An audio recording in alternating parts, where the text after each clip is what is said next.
Morning, afternoon, and evening to everyone who is 네, 안녕하십니까. 이 자리에 현장에서 또 온라인에서 함께 해주신 여러분들 환영합니다. 제 지일 2일차에 함께 해주신 여러분을 환영합니다. 저는 연세대학교에서 함께하고 있는 조정길 교수입니다. 그랜드 볼룸 A에서는 아주 특별한 세션으로 하루를 시작하도록 하겠습니다. 세계 질병 부담이 ESG 달성에 있어서 어떠한 어려움을 끼치고 있는지에 대해서 이야기 듣도록 하겠습니다. 연세대학교 의대의 신재일 교수님 진행 부탁드립니다. 여러분 안녕하십니까? 오늘 이 세션에 함께 해주셔서 감사합니다. 오늘 이 세션의 좌장 역할을 맡게 되어서 영광입니다. 먼저 연사분들 그리고 패널분들을 소개해 드리도록 하겠습니다. 모센 나가비 교수님 함께 해주셨습니다. IHME 하위국가 질병부담 추정 담당 디렉터이십니다. 유니버시티 워싱턴에 있는 IHME 소속이시고요. 그 다음으로는 로라 다이워 린드그렌 워싱턴 대학교 IHME 보건 개량학 조교수님 함께 해주셨습니다. 또 제밀라 마흐무드 선웨이 대학교 선웨이 지구보건센터 이사님께서 함께 해주셨습니다. 말레이시아에서 오셨습니다. 그리고 마지막으로 조재림 연세대 의과대학교 예방의학과 조교수님께서 함께 해주셨습니다. 세계 질병 부담 GBD는 IHME가 이끌고 있는데요. 시애틀에서 빌과 멜린다 게이츠 재단 후원을 받아서 설립이 되었습니다. 세계의 질병 부담에 연구를 이끌고 있습니다. 본 세션에서는 이와 같은 질병 부담 연구에 대해서 소개를 하고 또 최근의 인류의 이와 같은 도전 과제들 그리고 질병 부담과 관련돼서 소개해 드리도록 하겠습니다.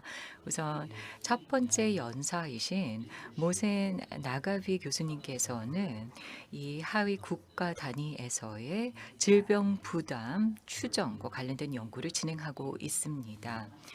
국가 내에서도 여러 가지의 질병 부담이 다르다고 하는데요. 박사님께서 설명을 해 드릴 것입니다. 부탁드리겠습니다. 네, 감사합니다. 네, 여러분 안녕하십니까? 제 이름은 모센입니다. 저는 워싱턴 대학교에서 교수직을 맡고 있습니다. 오늘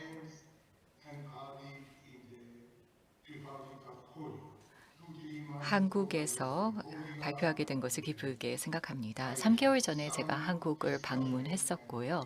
그때 여러 논의를 진행할 수가 있었습니다. 오늘 다시 함께하게 돼서 기쁘게 생각합니다. 혹시 여러분들께서 질문이 있으시면은 자유롭게 질문을 해주시기 바랍니다. 아니면은 발표를 다 진행하고 나서 여러분들의 질문을 받도록 하겠습니다. 네, 그러면 IHME에 대한 소개를 먼저 말씀을 드리도록 하겠습니다. 이 질병 계량 연구소라고도 불리는데요. IHME는 2007년에 설립이 되었습니다.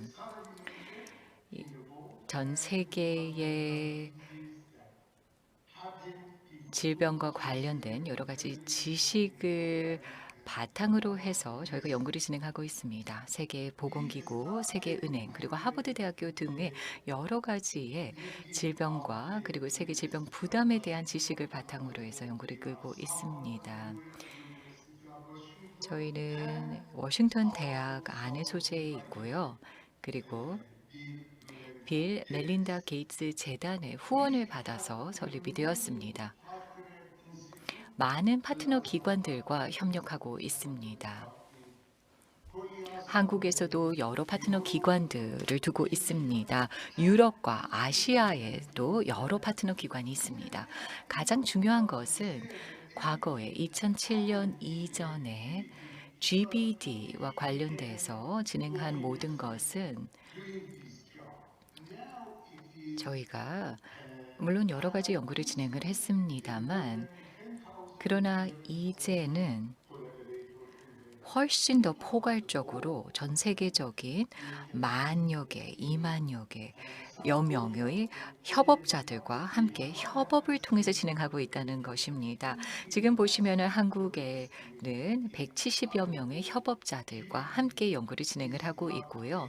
GBD는 또 다른 세계의 여러 협업자들과 진행을 하고 있습니다. 다시 말해서 단지 로컬 단위에서 진행하는 연구가 아니라 글로벌하게 진행하고 있는 연구라는 뜻입니다.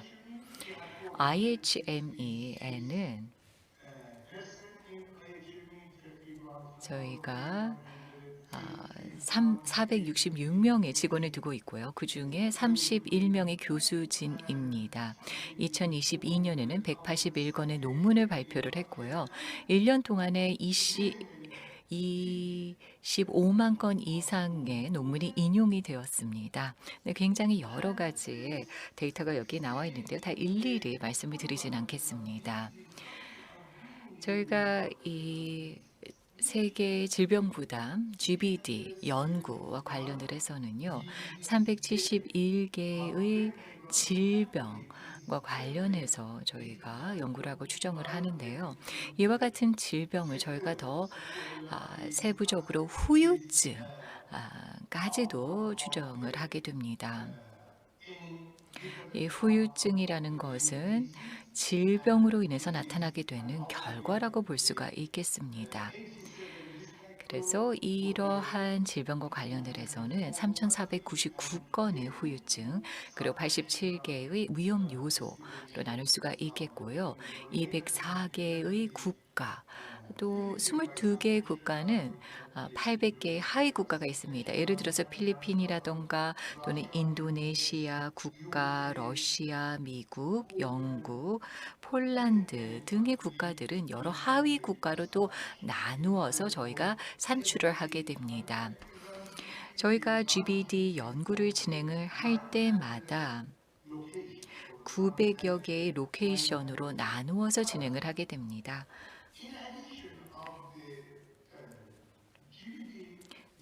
GBD 이외에도 여러 연구를 진행을 합니다. 파이낸싱, 재원 조달이라던가 또는 LSAE, 지역 및 소지역 추정 연구도 발표를 하고 있습니다.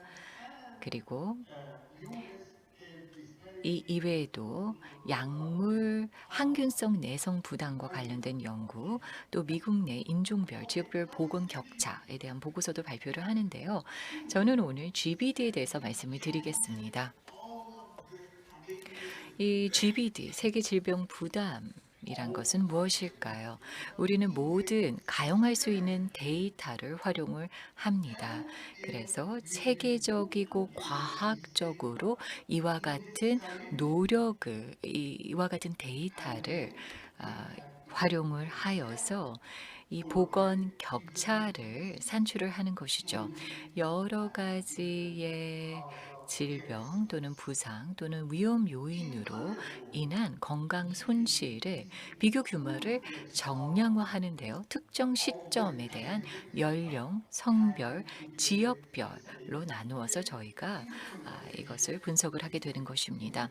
여기서 중요한 것은 우리가 국제 협업을 통해서 진행을 한다는 것입니다. 말씀드린 것처럼 여러 협업자들과 함께 진행을 합니다. 어떻게 산출을 하는가 아주 자세하게 말씀을 드리지는 않겠습니다만 4개의 구성 요소로 나누게 됩니다. 우선 첫 번째는 이 질병 부담을 한국과 관련을 해서 산출을 하기 위해서는 먼저 인구를 보게 됩니다. 그래서 연령 또 성별에 따라서 저희가 보게 되고요. 그리고 또 이 인구에 있어서의 사망자 수가 무엇인지 모든 원인에 의한 사망률을 연령과 성별에 따라서 보게 됩니다. 그리고 또 원인별로 사망률을 보게 되는 것이죠. 먼저 인구를 계산을 하고요. 두 번째는 사망자 수를 보게 됩니다. 그리고 세 번째로는 원인별 사망을 보게 되는 것이죠. 그리고 나서는 치명적이지 않은 결과들을 보게 됩니다. 질병과 부상으로 인한 치명적이지 않은 건강 결과를 저희가 보게 됩니다. 여러 가지 데이터를 보게 됩니다. 병원 기록 등을 보게 되고요. 그리고 나서 네 가지 위험 요소들을 보게 됩니다. 이와 같은 질병의 원인이 무엇인가를 보게 되는데요. 원인이 무엇인지 봄으로써 여러 가지 질문에 대한 답을 찾고자 하는 것입니다. 이를 바탕으로 해서 또 이와 같은 조기 사망에 의해서 손실된 연수가 몇 년인지 또는 장애에 의해서 손실된 연수가 몇 년인지를 보게 됩니다. 지금 보시는 것은 연령 표준화된 사망률을 한국에서 우리가 살펴본 것입니다. 그래서 929에서 점차 줄어들고 있는 것을 볼 수가 있습니다. 362까지 내려간 것을 볼 수가 있습니다. 상당히 고무적입니다.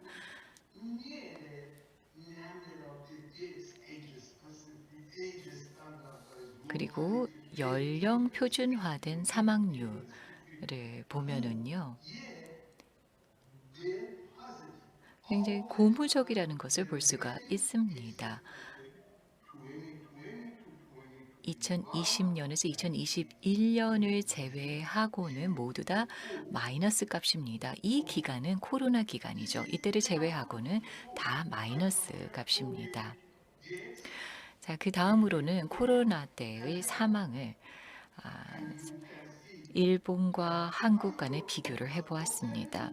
홋카이도와 한국을 비교를 해봤는데요.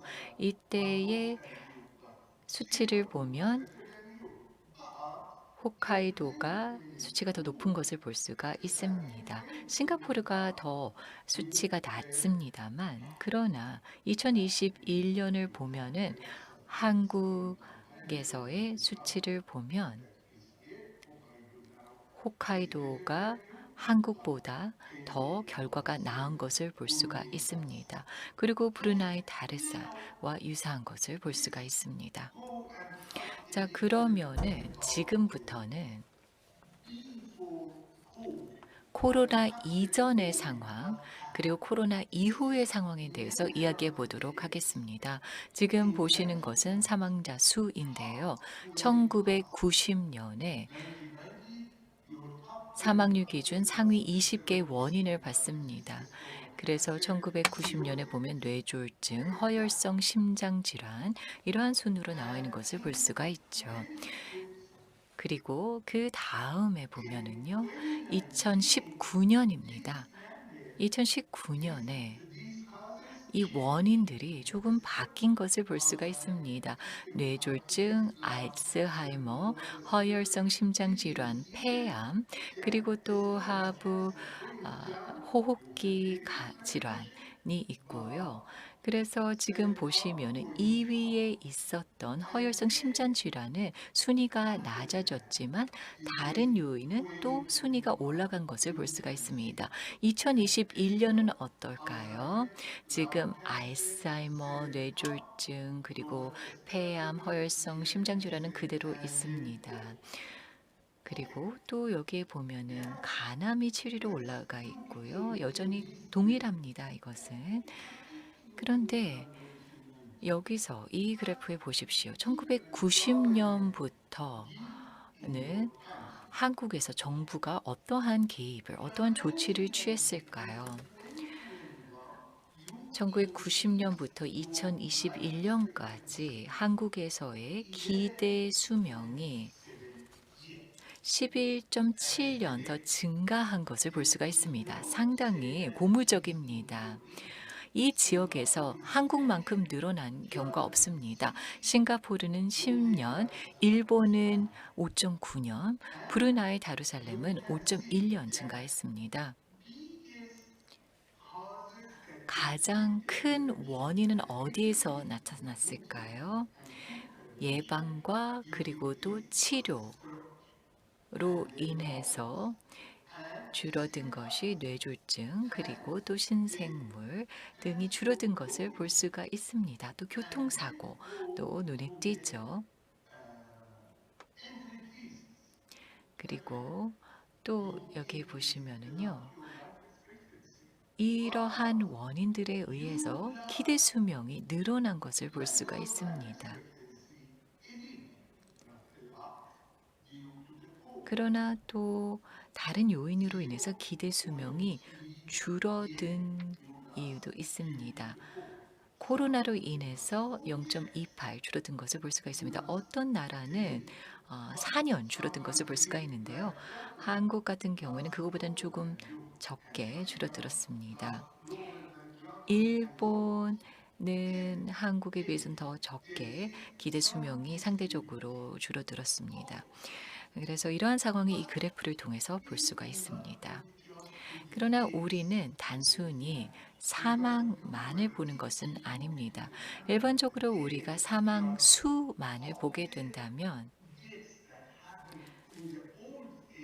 고령 인구의 사망 수가 가장 상위로 뜨게 되기 때문입니다. 그래서 우리는 사망률을 계산을 할 때에 우리가 비교를 하면서 계산을 하게 되는데요. 바로 표준화된 연령을 기반으로 해서 이 테이블을 이용을 해서 계산을 하게 되는 것입니다. 그래서 지금 보시는 것이요. 이 표준화된 수명을 기준으로 해서 하게 되는데 이때 가장 접근 가능한 건강 상태를 바탕으로 해서 즉 가장 낮은 연령별 사망률을 기준으로 해서 계산을 하게 됩니다. 그래서 이 젊은이들의 사망이 더 많은 비중을 두게 되는 것입니다. 지금 일본은 76에서 시작을 해서 이제 86까지 가게 됐고요. 한국 같은 경우는 일본보다 더 크게 상승을 했습니다. 그리고 지금 여기에 보시면은요, 비교를 해보면 한국은 일본의 일부 현보다도 더 우수한 것을 볼 수가 있습니다. 그래서 이것이 저희가 산출한 값이고요. 자, 그러면 다음을 보도록 할까요? 네, 이쪽을 보시면은 2019년에 사망 의 원인을 봤습니다. 상위 20대 사망 원인입니다.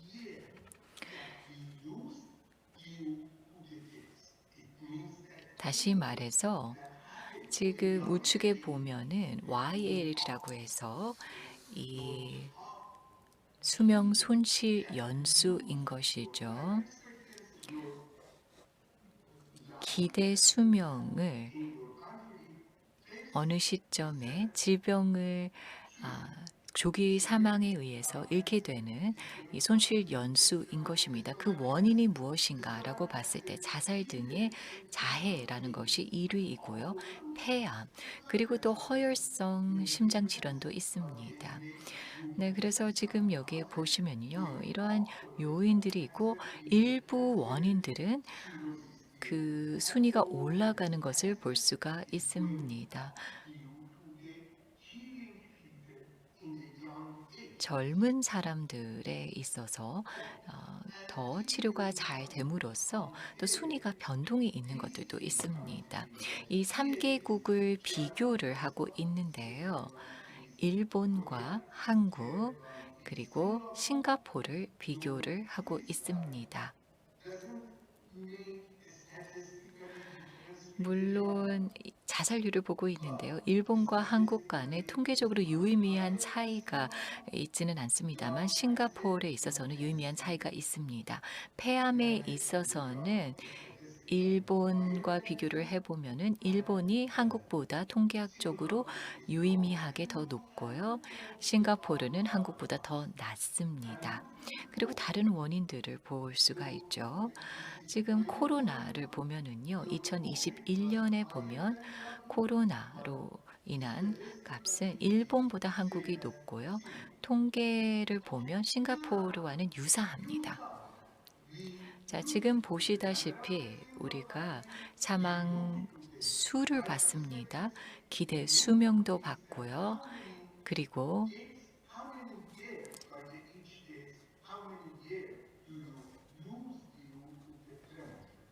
이 조기 사망으로 인한 손실 연수를 보게 되었습니다. 그리고 또 이 장애로 인한 손실 연수도 보게 되죠. 예를 들어서 질병을 앓게 되고 뭐 예를 들어서 교통사고가 났다던가 아니면은 또 소화 장애가 있었던가 아니면은 여러 가지 질병으로 인해서 아, 이러한 질병을 알았을 때에 이러한 질병과 그리고 또 장애로 인해서 손실되는 연수들 이러한 것들을 저희가 다 감안을 해서 계산을 하게 됩니다. 그래서 이와 같이 YLD라고 하는 것, 이 YLD라는 것은 장애생활 연수 또는 건강 손실 연수라고 해서 질병 부상으로 인해 상실된 건강한 삶의 기간인데요. 제가 자세하게 이 자리에 대해서는 다 말씀을 드릴 수는 없습니다만 이 달리라고 하는 장애 보정 손실 연수는 앞서 말씀드린 YAL 수명 손실 연수와 YLD 장애 생활 연수를 결합해서 저희가 계산을 하게 됩니다. 그래서 YLL과 YLD를 합치게 되면 달리를 계산을 하게 되는 것입니다. 달리라는 것, 장애 보정 손실 연수라는 것은 다시 한번 말씀을 드리지만 이 조기 사망으로 인한 손실 연수와 장애로 인한 손실 연수를 통해서 저희가 계산을 하게 되는 장애 보정 손실 연수입니다. 네, 그리고 또 장애 가중치라는 것이 있는데요. 0에서 1까지 숫자로 표시를 하게 됩니다. 0이라는 것은 아주 낮은 장애를 말하는 것이고요. 1이라는 것은 100% 죽음에 거의 가까운 상태라고 보면 되겠습니다. 2012년에 저희가 논문을 발표를 했고 조슈아 솔로몬의 제1저자인데요. 그 논문을 읽어보시면 이 장애 가중치, disability weight에 대해서 더 자세하게 나와 있으니까 여러분들 궁금하시면 이 논문을 읽어보시기 바랍니다. 여기서 보시면은요, 2019년 한국의 상위 20위 사망 원인이 나와 있습니다. 그래서 허혈성 심장 질환, 폐암이 있고요.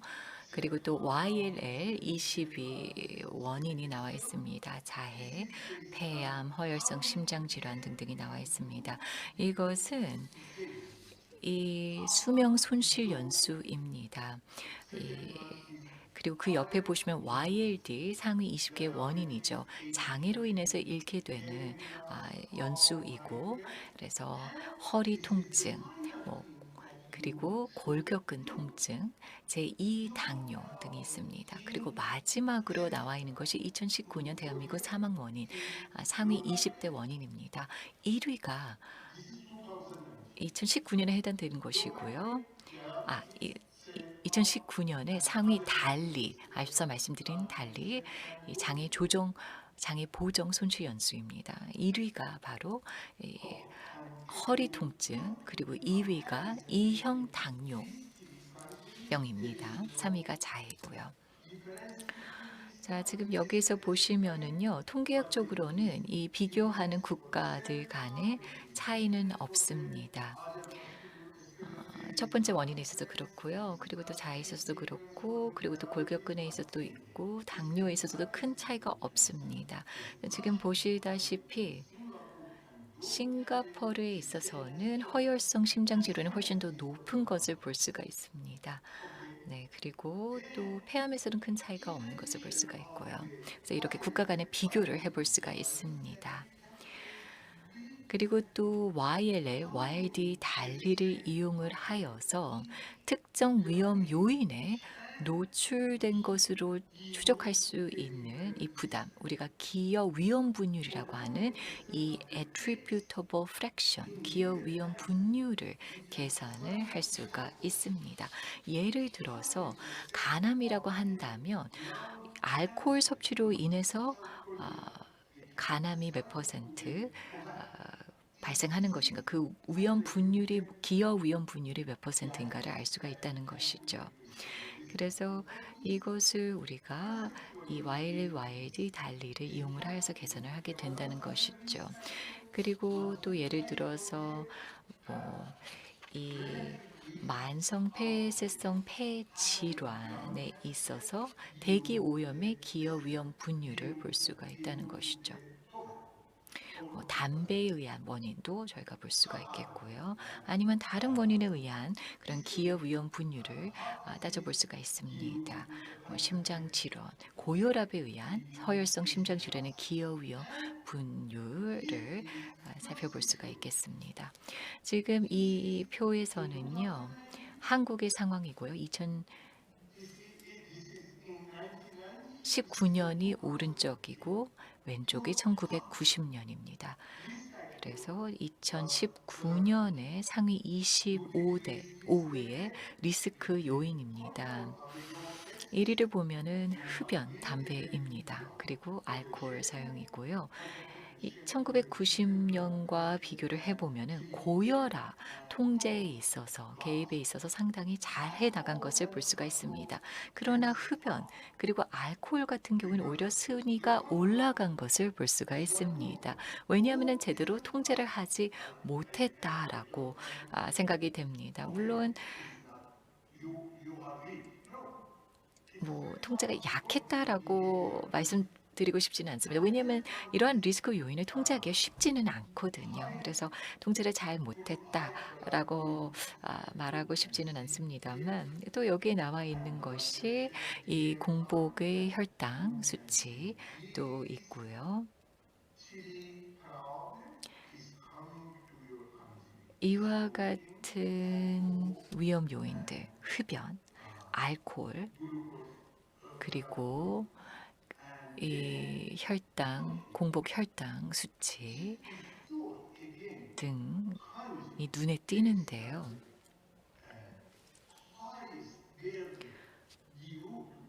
지금 가장 큰 위험 요인들을 중심으로 살펴보면은 일본도 그렇고 한국도 그렇고요.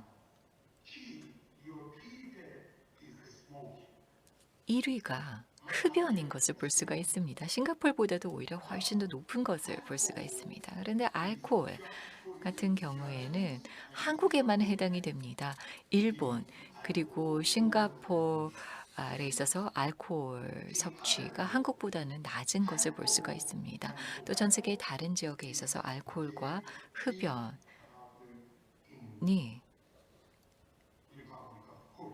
다른 세계에 비해서 한국이 오히려 더 두드러진 문제, 리스크 요인으로 꼽힐 수가 있기 때문에 이와 관련돼서 한국이 더 통제를 해야 한다고 생각을 합니다. 그리고 또 고혈압이라던가 아니면은 미세먼지, 그리고 또 높은 BMI 수치 등이 나와 있습니다. 한국의 정부 관리들이 아마 전문가들 여러분들께 무엇을 해야 하는가 조언을 구할 수 있습니다. 그때 너무나도 자명하죠. 흡연 그리고 또 음주와 관련돼서 컨트롤이 필요합니다. 그리고 또 여기서 혈당 공복 수치, 이것도 상당히 중요해서 이 부분에 있어서의 인터벤션이 필요합니다. 만약에 정부 쪽에서 더 많은 정보를 원한다고 한다면 GBD 연구 정보를 여러분들 인터넷을 통해서 여러분들이 받아보실 수가 있기 때문에 인터넷을 통해서 이 연구 결과를 살펴보시기 바랍니다. 이것으로 제 발표를 마치도록 하겠습니다. 여러분들 혹시 질문이 있으시면은 여러분들의 질문을 받고 답해 드리도록 하겠습니다. 네, 그리고 여러분들의 코멘트는 저희 추후 연구에 반영하도록 하겠습니다. 네, 좋은 발표 박사님 감사드립니다. 이 Global Burden of Disease (GBD) 세계 질병 부담에 대해서 말씀을 해주셨고요. 그리고 또 30년 동안 한국에서 이와 같은 질병 부담 추이가 어떻게 바뀌었는지에 대해서 말씀을 해주셨습니다. 세션 끝에 또 토론을 이어가도록 하겠습니다. 다음으로 모실 분은 로라 나이어 린드그린 님이십니다. 오늘 발표해 주실 내용은 미국 건강 격차에 대한 주제입니다. 발표 부탁드립니다. 감사합니다. 오늘 아침 여러분들과 함께하게 되어 기쁘게 생각합니다. 초대해 주신 주최 측 여러분들께 감사의 말씀을 드립니다. 또 모센 교수님께서 여러 준비를 해주신 것에 대해서 감사의 말씀을 드립니다. GBD에 대해서 이미 교수님께서 많은 말씀을 해주셨지만 저는 특별히 미국의 건강 격차를 중심으로 말씀드리고자 합니다.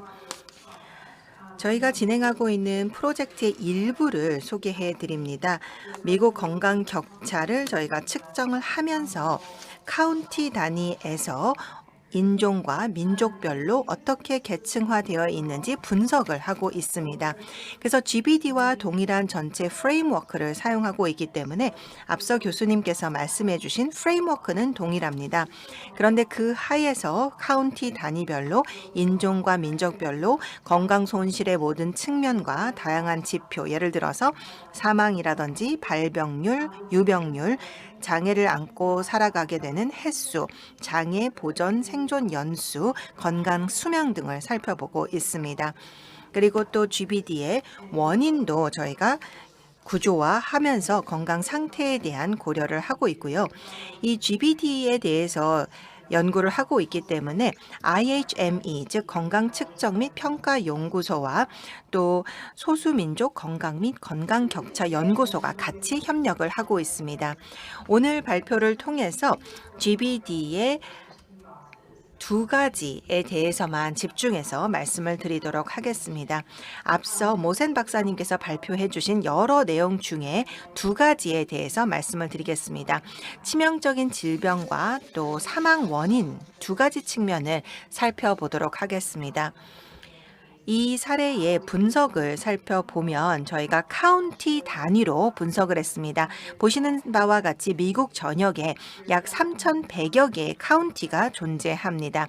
그리고 모든 자료를 5개 인종 및 민족 그룹으로 나누어서 분석을 했습니다.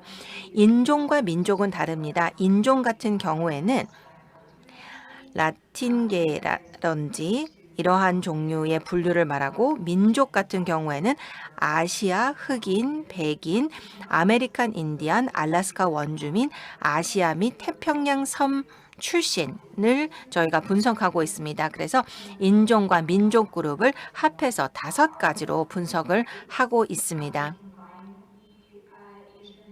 아시아와 태평양 섬은 저희가 기술적인 이유로 통합을 하고 있는데 아시아인들이 모두 포함이 되고 있습니다. 그래서 사실 태평양 섬보다는 주로 아시아인이라고 보시면 되겠습니다. 그래서 5개의 그룹으로 분석을 하고 있고요. 분석은 20년 동안 존재가 했고 또 코로나 기간 동안에 자료가 없는 상황입니다. 그리고 이 안에는 176개의 사망 원인이 분석이 되어 있습니다. 이 시점에서 왜 우리가 카운티 단위별로 또 인종, 민족별로 분석을 하는지 말씀을 드리고 싶습니다. 지금 3억 명 정도가 미국에 살고 있고 또 다양한 사람들이 살고 있습니다. 그래서 주 단위로 살펴보게 된다면 GBD를 살펴봤을 때 주별로 또 격차가 있지만 주 안에서도 격차가 벌어진다라는 것을 볼 수가 있었고 그렇기 때문에 주 단위보다 하위 단위인 카운티 단위로 보고 있습니다. 예를 들어서 GBD를 미국 인구 전체로 보거나 주 전체로 보면 왜곡이 있을 수 있기 때문에 저희가 카운티로 보고 있습니다. 또 여러 가지 이민이라든지 또 식민지 시대라든지 노예 시대 등으로 인해서 여러 민족이 같이 살고 있기 때문에 인종, 민족 간 격차도 발생할 수가 있습니다. 그렇기 때문에 카운티 단위로 살펴보고 인종, 민족 단위로 살펴보는 것이 바로 인종, 민족 간 격차와 또 장소 간 격차를 같이 볼 수 있는 방법이라고 보고 있습니다. 데이터를 어떤 것들을 사용했는지 설명을 드리고 싶습니다.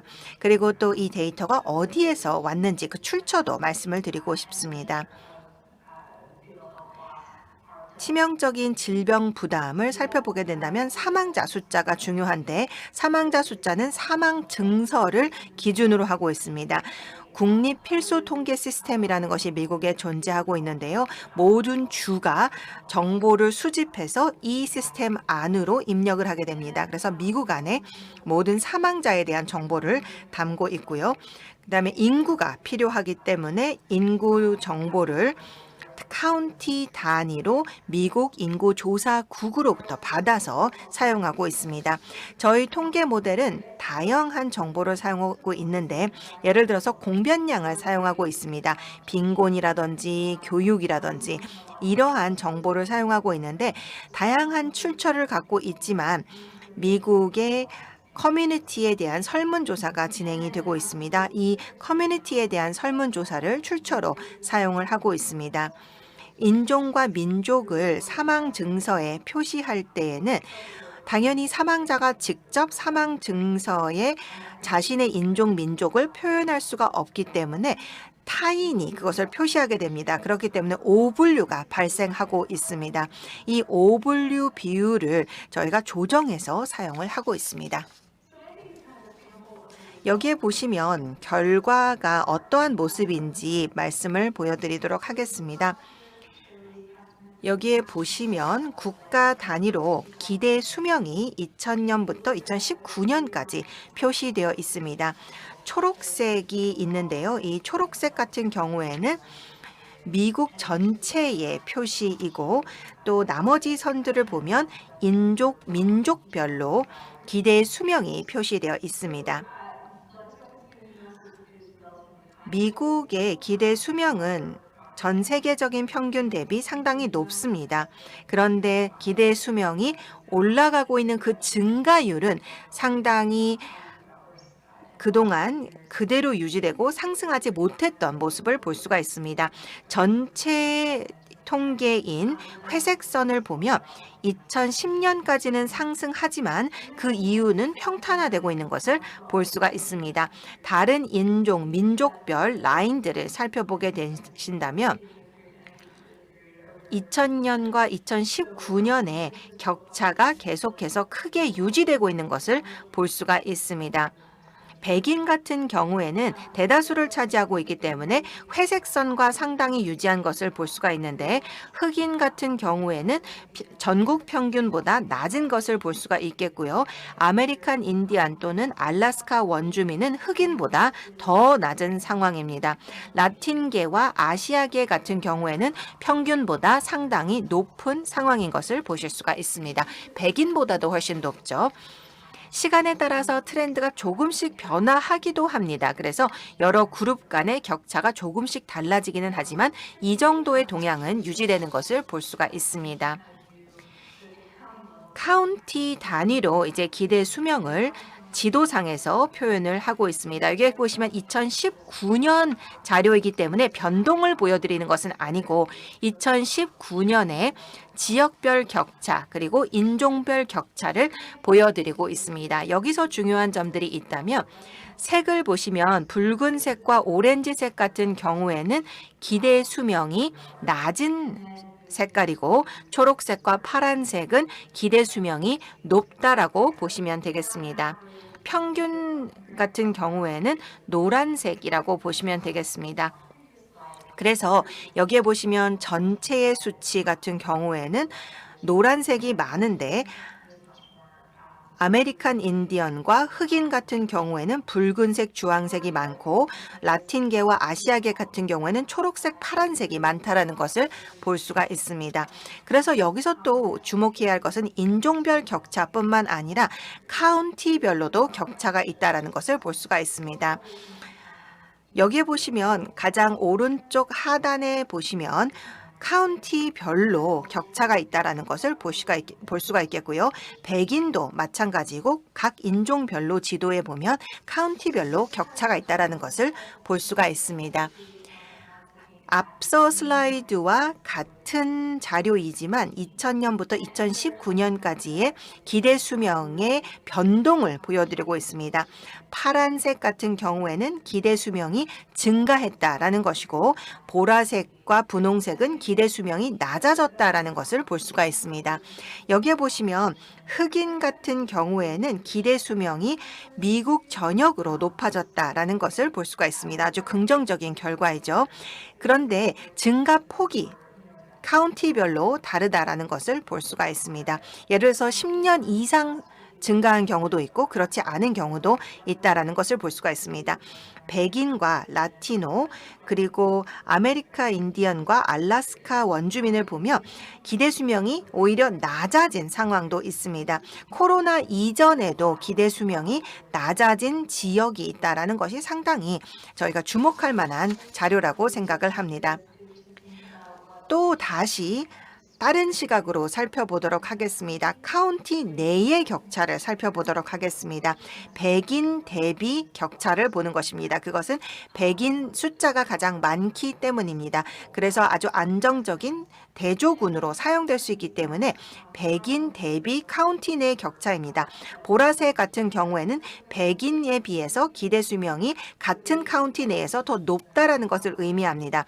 오른쪽 상단에 있는 아시아계 같은 경우에는 백인 대비 하와이 주를 제외하고는 항상 높다라는 것을 볼 수가 있습니다. 라티노 같은 경우에도 대부분의 경우 카운티 내에서 백인보다 기대 수명이 높다라는 것을 볼 수가 있는데, 중서부와 텍사스 같은 경우에는 더 낮은 것을 볼 수가 있습니다. 흑인 인구와 또 아메리칸 인디언과 알래스카 원주민 같은 경우에는 같은 카운티 내에서 살고 있는 백인 대비 기대 수명이 낮은 것을 볼 수가 있습니다. 그럼에도 불구하고 예외도 있고 또 그 격차가 크기도 하고 적기도 합니다. 이러한 격차가 존재하는데 격차가 작은 지역도 있고 또 더 큰 지역도 있다는 것을 지도상에서 볼 수가 있습니다.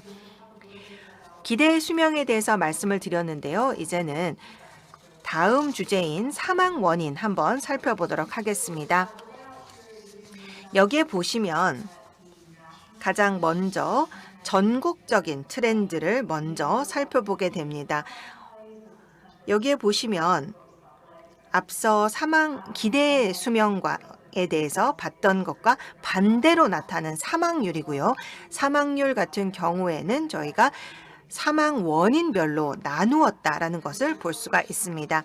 그리고 같은 그래프 안에 있는 색선은 각 색마다 다른 인종을 의미합니다.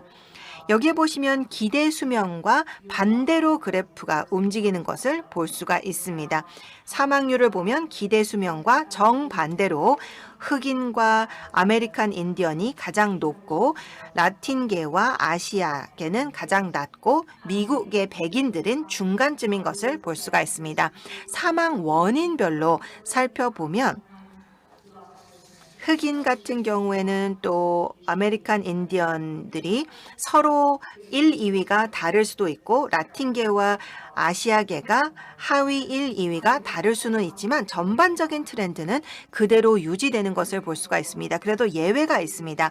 예를 들어서 만성 호흡기 질환을 살펴보면 백인이 흑인보다 상당히 사망률이 높은 것을 볼 수가 있습니다. 아마도 담배 때문이 아닐까 추정이 되고 있습니다. 또한 다른 인종별로 상당히 사망률이 높은 경우들이 있습니다. 예를 들어서 HIV, 에이즈 같은 경우에는 흑인이 다른 인종보다 상당히 높은 것을 볼 수가 있습니다. 또한 소화기계 질환 같은 경우에도 백인이 상당히 높은 것을 볼 수가 있습니다. 비슷한 트렌드를 볼 수가 있지만 특정 질환별로 혹은 사망 원인별로 예외도 있다라고 볼 수가 있습니다.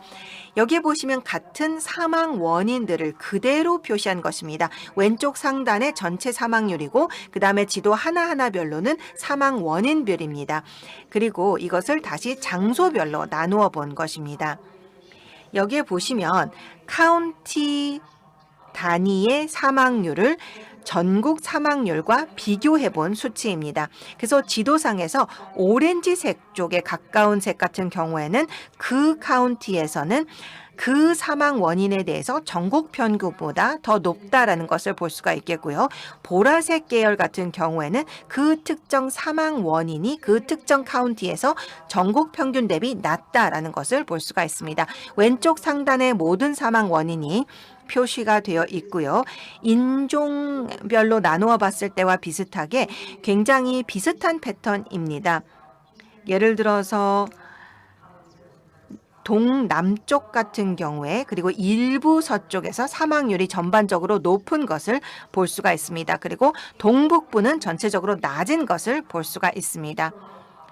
대부분의 사망 원인에서 마찬가지인 것을 볼 수가 있습니다. 심혈관계 질환도 마찬가지이고 굉장히 비슷한 것을 볼 수가 있습니다. 당뇨도 좋은 사례이죠. 그렇지만 예외적인 경우도 있습니다. 다른 지도들과 굉장히 다른 패턴을 보이는 예를 들어서 교통사고 상해 같은 경우에는 도시 지역이 굉장히 다른 수치를 보이고 있고요. HIV 에이즈도 굉장히 흥미로운 사례입니다. 여기에 보시면 보라색이 아주 짙은 지역이 있습니다. 그런 경우에는 HIV 에이즈 사망률이 굉장히 낮은 지역이고 그리고 아주 예외적으로 오렌지와 갈색이 있는 지역이 있습니다. 상대적으로 상당히 높은 지역이 되겠죠. 살고 있는 장소에 따라서 사망 원인이 다를 수 있다라는 것을 볼 수가 있겠고 인종에 따라서 또 카운티에 따라서 사망 원인이 다를 수 있다는 것을 종합적으로 볼 수가 있게 됩니다. 카운티와 또 인종을 같이 살펴보는 것이 쉽지는 않습니다. 그래서 여기에 보시면 한 가지 사망 원인인 HIV 에이즈만 가지고 살펴보도록 하겠습니다. HIV 에이즈 같은 경우에는 인종별로도 큰 차이가 있고 또 지역별로도 큰 차이가 있다라는 특이한 사례입니다. 여기에 보시면 흑인 같은 경우에는 전국적으로 HIV 에이즈 사망률이 가장 높은 인종이고 또 플로리다 주변 지역, 플로리다와 조지아 이 동남 지역이 굉장히 사망률이 높은데 오른쪽 상단의 지도를 보면 이 부분이 굉장히 짙은 색으로 표시되어 있는 것을 볼 수가 있습니다. 간략하게 저희가 갖고 있는 비주얼 툴을 보여드리고 싶습니다. GBD와 관련해서 여러 가지 툴이 있지만 미국 건강 지도라는 비주얼 툴이 있습니다. 미국 건강 지도에 로그인을 해보시면 이러한 지도를 보시게 됩니다. 이 지도를 통해서 다양한 분석으로 어떠한 결과들이 나왔는지 연령별로, 성별별로, 인종별로 또 원하는 질병별로 볼 수가 있게 됩니다. 이제 마무리해 보도록 하겠습니다. 연구 결과를 통해서 분석을 했던 점들을 마무리를 해보면 격차라는 것이 예외적인 것이 아니고 실제로 전반적으로 존재하고 있다는 것입니다. 모든 사망 원인별로 인종 차이가 있고 또 지역별 차이가 있고 또 같은 지역 안에서도 모든 인종 간의 차이가 있다는 것을 볼 수가 있습니다. 그래서 지역적 격차와 인종별 격차라는 것은 존재한다라는 것을 우리가 부인할 수 없는 상황일 것입니다. 다양한 사망 원인들을 살펴보면 말씀을 드렸던 특성들이 있습니다.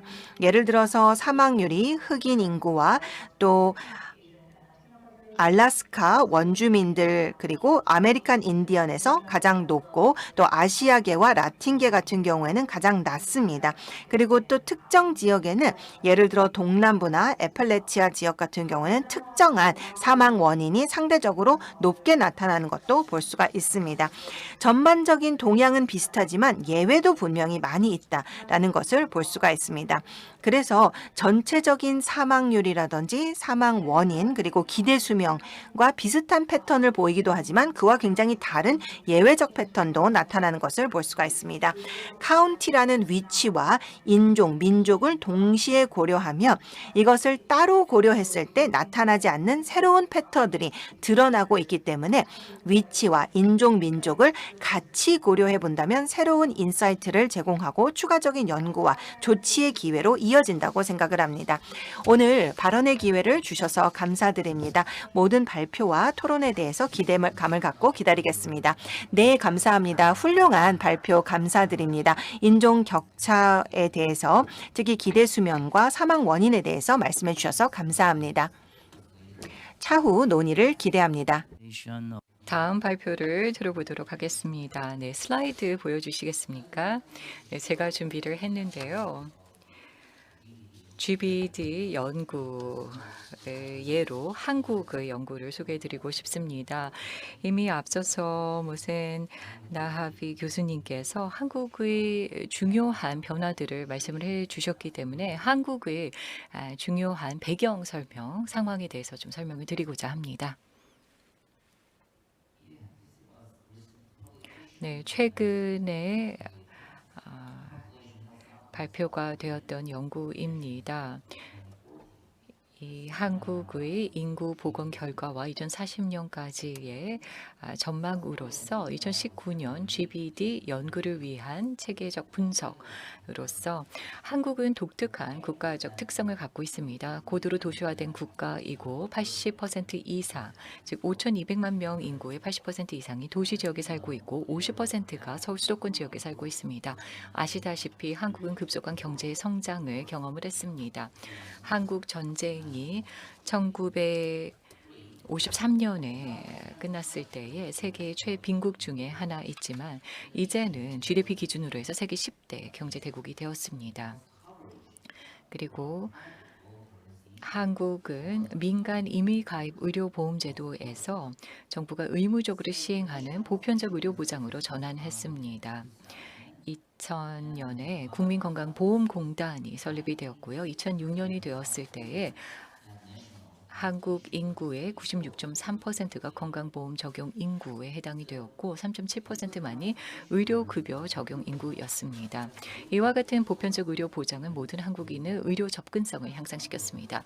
예를 들어서 한국은 국민 1인당 의료 관련 상담 횟수가 가장 많은 국가입니다. 연간 16.9회입니다.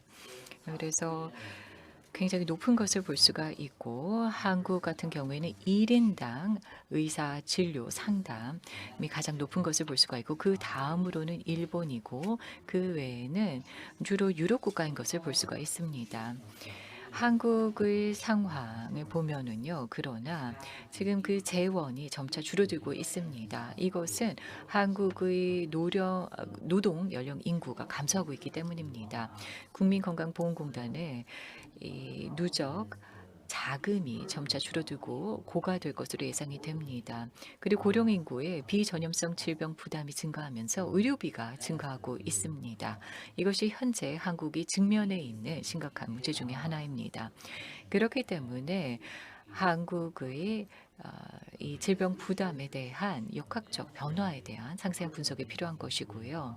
현재 또 예측되는 질병 부담과 관련된 위험 요인에 대한 상세한 분석이 필요한데요.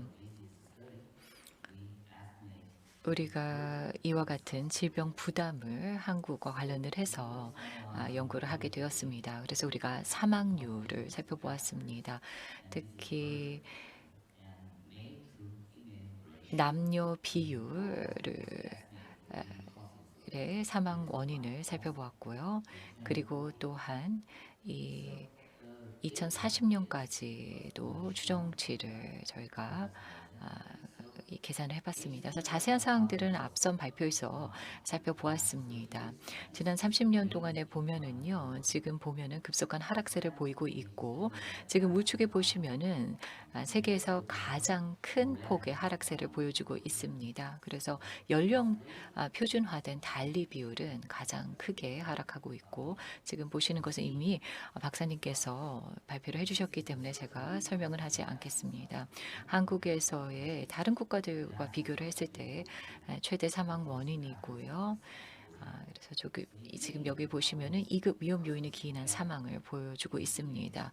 남성 같은 경우에는 흡연이 1위이고요. 여성 같은 경우에는 이 수축기의 높은 혈압입니다. 지금 여기서는요, 2040년 한국의 남성 전망 그리고 또 YLL 비율의 연령 표준화된 YLL 비율 주요 20대 원인이고요. 그래서 지금 보시면은 한국에서 1위 간암인 것을 볼 수가 있습니다.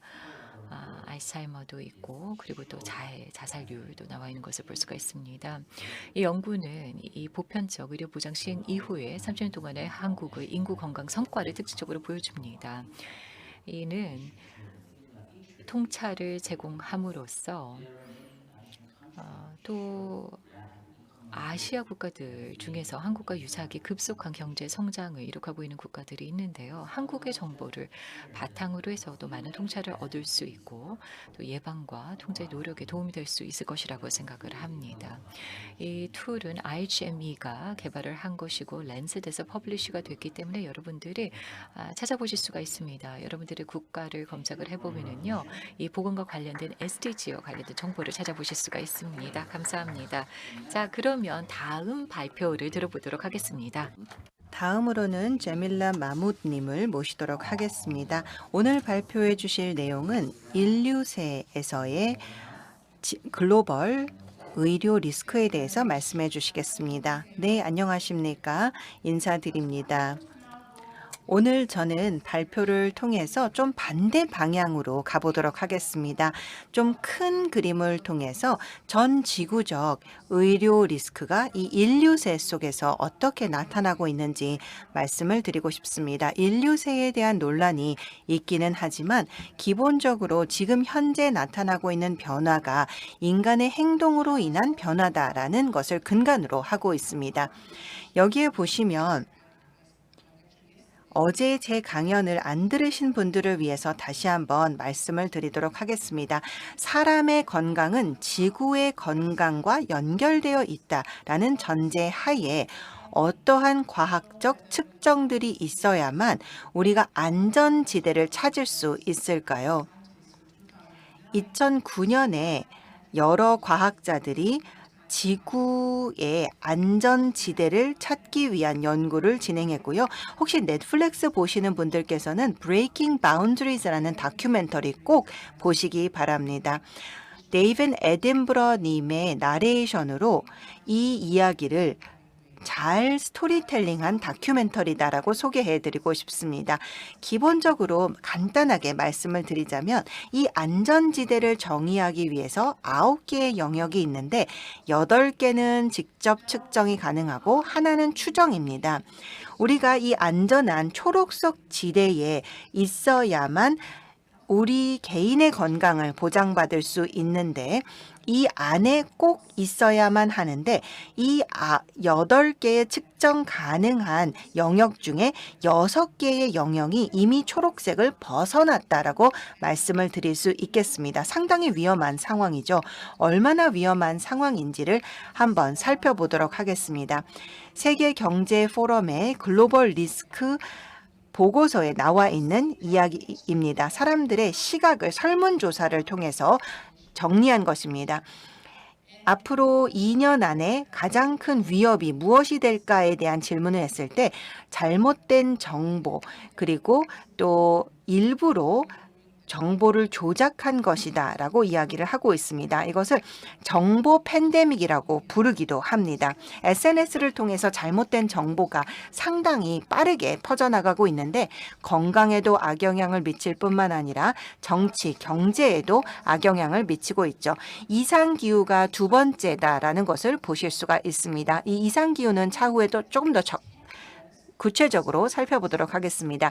앞으로 10년 이내에 가장 큰 위협이 무엇입니까? 라고 질문했을 때 거의 반대의 결과인 것을 볼 수가 있습니다. 지구 체계에 대한 변화, 이상기후, 생물 다양성 손실, 또 천연자원 부족 등이 1, 2, 3, 4위를 차지하고 있는 것을 볼 수가 있습니다. 여기서 보시는 바와 같이 현재의 리스크 지평은 환경 리스크에 의해서 지배되고 있다라는 것을 볼 수가 있고, 이 부분을 우리가 집중해서 봐야 한다라고 생각합니다. 우리는 의료 전문가로서 이 부분에 주목해야 한다라고 생각합니다. 2022년에 유엔에서는 인간 개발 보고서를 출간했고, 사상 최초로 전 세계 모든 국가 안에서 의료 지표들이 하락했다라는 것을 볼 수가 있었습니다. 코로나 때문이기도 하지만 그 변화가 지속되고 있는 것을 볼 수가 있습니다. 우리 삶은 불확실성의 연속입니다. 그런데 어떤 사람들은 갈등 지역에서 오늘 하루를 생존할 수 있을지, 어떤 지역에서는 우리 아이들에게 먹일 식량이 있을지, 혹은 갑자기 홍수는 발생할지 않을지, 이런 불확실성 속에서 살아가고 있습니다. 그런데 그 외에 세 가지 중요한 불확실성 때문에 전반적인 불확실성 구조가 만들어지고 있는데, 첫 번째는 인류 새 시대 속에서의 위험한 지구적 변화입니다. 앞서 말씀을 드렸던 부분과 일치합니다. 두 번째로는 사회적 변화가 큰 폭으로 이루어지고 있다는 것입니다. 그리고 이 변화의 속도도 굉장히 빨라지고 있습니다. 갈등도 보면 우크라이나에서 시작했다가 또 그 외에 전 세계적으로 여러 갈등이 나타나고 있고, 또 예를 들어서 양극화도 폭넓게 발생하고 있는 것을 볼 수가 있습니다. 그렇기 때문에 저는 항상 의료 전문가들에게 이러한 이야기를 합니다. 때로는 우리가 일상적으로 일을 할 때 건강에 미치는 영향이 의료 체계 내에 있는 것뿐만 아니라 사회 경제적 요인들도 있고, 예를 들어서 담배라든지 술이라든지 식이라든지 이러한 행동적인 요인들도 우리의 건강에 영향을 미친다라는 것을 볼 수가 있습니다. 그래서 우리의 행동과 사회, 경제가 의료의 70%의 영향을 미친다라는 것을 볼 수가 있습니다. 그렇기 때문에 우리의 건강에 미치는 영향 요소 70%가 의료 분야 밖에 있다는 것입니다. 우리는 의료 전문가로서 굉장히 임상적으로 건강에 접근을 하고 있습니다. 그렇기 때문에 공공보건이 굉장히 중요하고 우리의 건강에 미치는 영향이 굉장히 다양하다는 것을 기억해야 할 것입니다. 말레이시아에서 저희가 진행한 연구를 오른쪽에 보고 계신데요. 보다 나은 건강을 누리기 위해서는 어떤 것들이 필요한지를 연구했을 때 사회, 경제, 행태적인 부분도 중요하고 또 예방의학도 굉장히 중요하다라는 것을 볼 수가 있습니다. 치료보다도 훨씬 중요하다라는 것을 볼 수가 있습니다. 전 지구적 건강이라는 개념이 생겨난 것은 저와 같은 의사들이 또 공공의료 전문가들이 함께 머리를 맞대면서 단순히 공공의료만 보는 것이 아니고 건강에 미치는 다양한 요소들을 봐야 한다. 그래서 생물 다양성의 손실, 또 지구의 환경에 미치는 영향들이 우리가 먹고 마시는 것에 또 우리 몸에 직접적인 영향을 미치고 있기 때문입니다. 따라서 우리가 생각하고 있는 틀을 바꿔서 지구와 사람이 얼마나 연결되어 있는지에 주목하고 또 여러 가지 재난이 발생할 때 인간으로 인한 재난이 상당히 많이 발생하고 있다는 것을 기억해야 할 것입니다. 이 연구 같은 경우에는 랜세트의 의뢰를 받아서 인류세와 관련된 연구가 진행이 되었고 저도 이 연구에 참여를 하고 있습니다. 그래서 전 지구 건강을 연구하고 있는 본부는 존스 홉킨스 대학교에 현재 존재하고 있습니다. 여기에 보시면 굉장히 단어가 많이 있기 때문에 간략하게만 말씀을 드리도록 하겠습니다. 전 지구 건강을 살펴봤을 때 가장 왼쪽에 기후재난들이 나타나고 있습니다. 예를 들어서 산불이 왜 발생하고 있는지도 생각해 봐야 하고 또 폭염으로 인해서 가뭄이 발생하기도 하고 또 산불도 발생하고 있는데 이 폭염 같은 경우에는 예를 들어서 물이 점점 줄어들고 있고 사막화가 이루어지고 있고 또 토지의 사용이 바뀌고 있기 때문이기도 합니다. 홍수도 해수면 상승도 열대성 태풍도 다 마찬가지입니다. 여기에는 다양한 이유들이 서로 연결이 되어 있다는 것을 볼 수가 있습니다. 온도가 높아지고 위생이 희생되고 또 물이 부족하다라는 것이 직접적으로 건강에 영향을 미쳐서 예를 들어서 호흡기 질환을 일으키기도 하고 심혈관계 질환, 전염병을 일으키기도 하고 또 영양실조, 또 열과 관련된 폭염과 관련된 질환이 생겨나기도 하고 이것으로 인해서 또 정신 건강에 영향을 미치기도 합니다. 예를 들어서 기후에 대한 우려로 인해서 정신 건강에도 영향을 미친다라는 것을 볼 수가 있겠고 특히나 청년층 같은 경우에는 자녀를 갖고 싶지 않고 우울하고 이러한 생각들을 하는 것이 미래에 대한 우려 때문이고 환경에 대한 우려도 하고 있다는 것을 볼 수가 있습니다. Generation Dread라는 스탠포드 대학교 교수님께서 저술한 책을 보시면 젊은 사람들이 기후변화에 대해서 어떻게 생각하는지를 보실 수가 있습니다. 점점 더 많은 홍수가 발생하고 폭염도 발생하고 있습니다. 이러한 다양한 기후 재난들이 인간 건강에 직접적인 영향을 미치고 있습니다. 홍수가 중동에서 발생을 하든지 또 말레이시아 같은 경우에도 홍수가 점점 더 빈번해지는 것을 볼 수가 있습니다. 사하라 이남 지역의 가뭄도 굉장히 큰 문제가 되고 있습니다. 이것으로 인해서 식량에 영향을 미치고 따라서 영양 섭취에도 영향을 미치게 됩니다. 전염병도 마찬가지입니다. 지금 현재 열대성 질환들이 좀 더 기온이 낮은 국가까지 퍼지고 있습니다. 예를 들어서 댕기열이 미국으로도 퍼지고 있고 말레이리아도 열대 지역 이외로도 퍼지고 있습니다. 빙하가 녹게 되면서 그 안에서 미세 박테리아들이 나올 수 있기 때문에 미래에는 또 어떠한 질병이 나타날지 알기가 어렵습니다. 또한 이 모든 것은 결국은 의료 체계에 대한 부담으로 이어지고 있습니다. 이러한 다양한 기후변화의 원인으로 총 1,450만 명이 사망하고 2050년까지 12조 5천억의 경제 손실이 일어날 것입니다. 폭염만 보더라도 경제 손실이 7조 1천억 달러가 될 것으로 보고 있고요. 홍수로 인해서 사망자 숫자가 추가적으로 850만 명이 발생할 것으로 예상이 되고 있습니다. 여기에 보시면 10가지 필수적인 부분들입니다. 우리가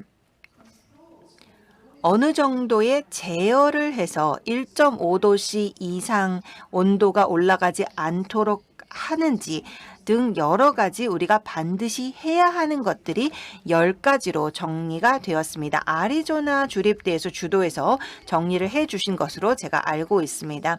여기에 보시면 전반적으로 국가 단위로 또 지역 정부 차원에서 또 전 지구적으로 좋은 거버넌스가 필요하다라는 것을 볼 수가 있습니다.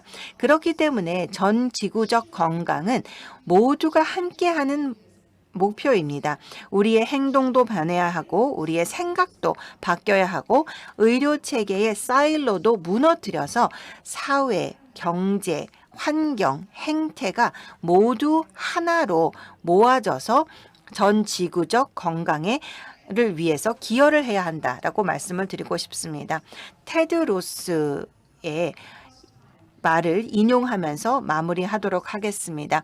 이제까지 당사국 총회가 28번 개최되었는데 이제서야 의료, 건강이 논의되고 있는 것을 볼 수가 있습니다. 그렇지만 아주 늦었다라고 생각합니다. 테드로스가 이야기를 한 것처럼 기후변화는 의료와 건강에 가장 큰 위협이고 행동을 취하지 않는 한 인류는 너무나도 큰 어려움에 직면해 있기 때문에 이 인용구를 말씀을 드리고 싶었고요. 말레이시아에서 진행하고 있는 회의도 하나 말씀을 드리고 싶습니다. 이 회의 같은 경우에는 민간 부문도 함께하고 정부도 함께하고 시민사회도 함께하고 연구자들 또 학자들도 함께할 예정입니다. 의료 전문가들도 함께하면서 다양한 이해 당사자들이 현재의 증거를 살펴보고 행동을 위한 논의를 할 것입니다. 이제 말만 하는 것이 아니고 반드시 우리가 논의한 것을 행동으로 옮겨야 하는 응급 상황입니다. 감사합니다. 대단히 감사합니다. 우리들에게 많은 통찰력을 주는 지구적 건강에 대한 말씀 감사드립니다. 전 지구적 건강이 좀 더 폭넓은 개념이죠. 인류세로 인해서 많은 질병에 영향을 미치게 될 것이기 때문에 우리가 분명히 준비하고 행동을 취해야 할 것입니다.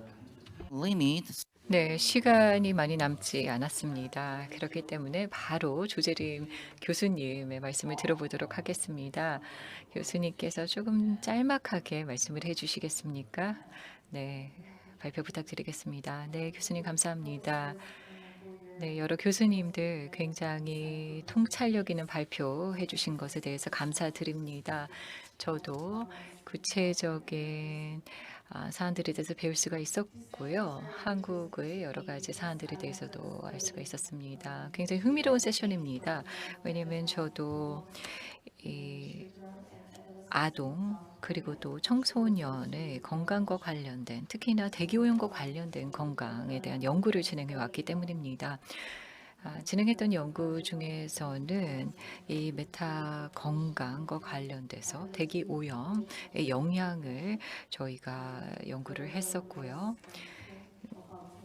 그리고 그 영향이 한 10%였던 것을 볼 수가 있습니다. 기업 위험 분율이요. 다시 말해서 대기 오염을 WHO 가이드라인보다도 낮출 수가 있다면은 우리가 이 메타 헬스의 문제를 10%나 줄일 수가 있다는 것이죠. ADHD 그리고 또 우울증을 초아청소년 중에 줄일 수 있다는 것을 의미합니다. 상당히 놀랄 만한 수치입니다. 결코 적은 수치가 아니라고 생각합니다. 그래서 지금 현재 이 연구가 리뷰 중에 있고요. 저는 질문이 있습니다. 질문 드릴 시간이 있나요? 네. 네, 질문 한 가지 정도는 괜찮을 것 같습니다. 네. 아마 점차 예측을 하고 이 질병 부담의 추정치를 구하는 것이 점차 어려워진다고 보고 있는데요. 왜냐하면은 예상치 못하는 글로벌 보건 위기가 일어나고 있기 때문이죠. 뭐 코로나라는 이런 전 세계적인 위기도 있었고 또 기후 변화 때문에 예측하기가 어려울 텐데요. 전문가들 그리고 교수님들의 의견을 구하고 싶습니다. 이와 같은 불확실성에 어떻게 우리가 대처를 해서 더 나은 예측과 추정을 할 수가 있을까요? 네, 모센 교수님 혹은 로라 교수님 답변해 주실 수 있으실까요? 네, 다시 한번 질문을 해 주시겠습니까? 제가 잘 듣지 못했습니다. 네, 제가 답변을 해 보도록 하죠. point 네, 아주 중요한 점을 말씀해 주신 것 같습니다. 또 여러 연구를 말씀해 주셔서 감사드립니다. WHO가 예상하기로는 공기 오염으로 인해서 조기 사망이 800만 명이 될 것으로 예상이 되고 있는데 아동에 대해서 말씀해 주셔서 감사드립니다. 알츠하이머까지도 우리가 생각해 볼 수 있고 불임까지도 생각해 볼 수 있는 것이 공기 오염입니다. 또 어떠한 질환들이 나타날 수 있을까를 생각해 보면 IHME에서 말씀해 주신 것이 굉장히 중요하다고 생각합니다. 많은 사망 원인들이 행동과 관련되어 있다라는 것을 볼 수가 있습니다. 그렇기 때문에 우리가 뇌과학까지 생각해 봐야 한다라고 생각을 하고요. 저는 의사로서 이런 말씀을 드립니다. 우리의 의료 교육이 아직까지는 빠르게 변화하는 세상만큼 빠르게 변화하지 않고 있다고 생각합니다. 여러분들 중에 의사이신 분 혹은 의대생이신 분 계십니까? 네, 일부 계신다고요. 네, 저는 1986년에 학교를 졸업하고 의사가 되었습니다. 그때 온실가스에 대해서 조금은 알았고 공공의료를 공부했음에도 불구하고 전혀 기후변화에 대해서 이야기를 듣지 못했습니다. 그런데 이제 2024년이죠. 그런데 의대의 15%만 여전히 기후변화를 공부하고 있다라고 생각을 합니다. 그러면 환자들에게 어떻게 이야기할까요? 기후의 변화에 대해서 잘 모르시는데 어떻게 환자 교육을 할 수 있을까요? 온실가스 배출의 5%는 의료 분야에서 배출량는 양입니다. 영국 북부 같은 경우에는 여러 가지 예를 들어서 고혈압 약을 주지 않고 일주일 동안 쉬셔서 그 시간 동안에 좀 쉴 수 있도록 처방을 합니다. 그래서 산책을 하도록 처방을 합니다. 그렇게 되면 행동의 변화를 발생시키는 것이죠. 단순히 약으로 치료하는 것이 아니라 행동 변화로 치료를 꾀하는 것입니다. 우리는 미래를 위해 준비가 되어야 하는데 그렇게 되기 위해서는 건강을 보는 시각이 달라져야 하고 치료를 하는 시각이 달라져야 합니다. 행동을 통한 치료는 정말 어렵습니다. 약을 처방하는 것은 쉬운데 행동을 바꾸는 것은 쉽지가 않기 때문에 우리가 준비되어야 한다고 생각합니다. 불확실성에 대해서 우리가 이야기하고 있는데 우리 모두가 우리의 소비 행태를 바꾸지 않으면 우리의 삶의 방식, 환경과 상호작용하는 방식, 경제 발전의 방식을 일일이 바꾸지 않는다면 질병의 부담이 훨씬 커질 수 있다고 생각합니다. 네, 감사합니다. 네, 저도 몇 가지 말씀드리고 싶습니다. 우리가 현재 이 70억 혹은 80억 명에 대해서 이야기를 하는데요. 이 70억 명 혹은 80억 명은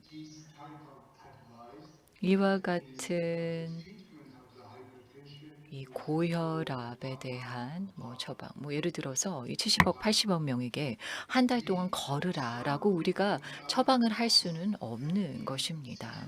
지금 현재 우리 눈앞에 있는 상황을 보면은요. 지금 이 상황 속에서 우리가 생존해 나가야 하는 것이죠. 그래서 이 현실 속에서 가장 중요한 것은 바로 정부가 그 역할을 다해야 한다는 것입니다. 고혈압의 치료를 제대로 받을 수 없는 빈곤층까지도 현실적인 시각으로 바라보고 제대로 된 대응책을 찾아야만 합니다. 지금 현재의 상황은 더욱더 열악해지고 있습니다. 이와 같은 상황을 인지를 하고 대처를 해 나가야만 합니다. 그런데 올해 당장 눈앞의 순간에 나의 고혈압을 해결을 해야 하는 사람들이 있습니다. 그렇기 때문에 조심해야 하는 것이죠. 우리가 불확실성에 얘기하지만은 그러나 지금 이 순간이 굉장히 중요한 사람들도 있습니다. 그러나 우리가 전망을 할 때에 이 전망을 하는 데 있어서도 여러 가지 시나리오에 따른 불확실성이 존재하죠. 그리고 또 이 불확실성을 감안을 해서 여러 가지의 추정값을 산출해냅니다. 그래서 이러한 대화를 하고 토론을 할 때 굉장히 조심해야 합니다. 우리가 미래에 대해서 준비를 할 때 바로 지금 움직여야 합니다.